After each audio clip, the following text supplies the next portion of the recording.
Sulong ang puti, talo ang itim mga bossing. May dama ang itim, yan. Nakuha niya ang linya. So makatawid pa kaya ang puti?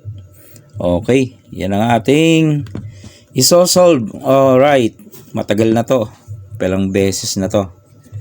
Pero pakita natin ang pinagmulan, no? Ang naging opening nila, bakit napunta sa ganyang position. Yan. Ayun, nakadama. Tingnan natin, no? Kasi magsasabing gawa-gawa.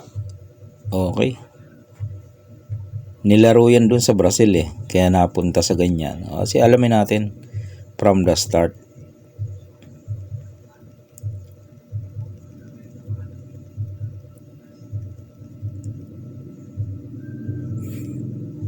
Okay. Yan. Ang opening niya is 215. Yan. 215 din. Nag 72. 3-13 3-13 din. Nag-real yun. Dito na. 4-16.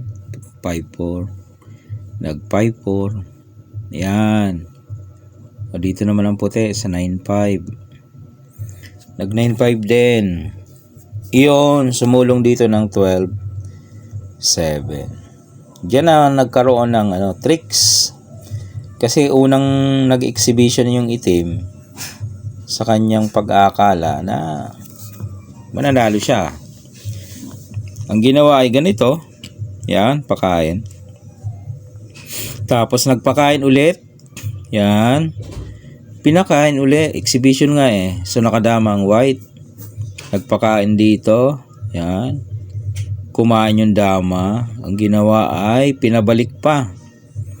Dalawa, kain balik. Ayun. Pinakain ulit. Ayun. Pinakain ulit. Ayun. Doon napunta. Kain ng 3.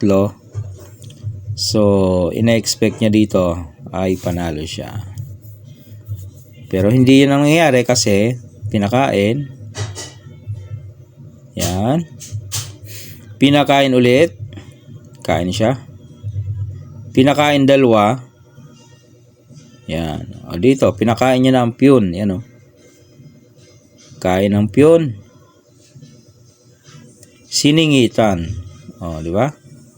Ay saan susulong ang itim dyan? Wala namang iba kundi iabante niya lang. Isulong niya lang. O. O, pag sulong ng itim, kinain ng puti. Kaya nababoy na lock. Ayun, yun ang niyan.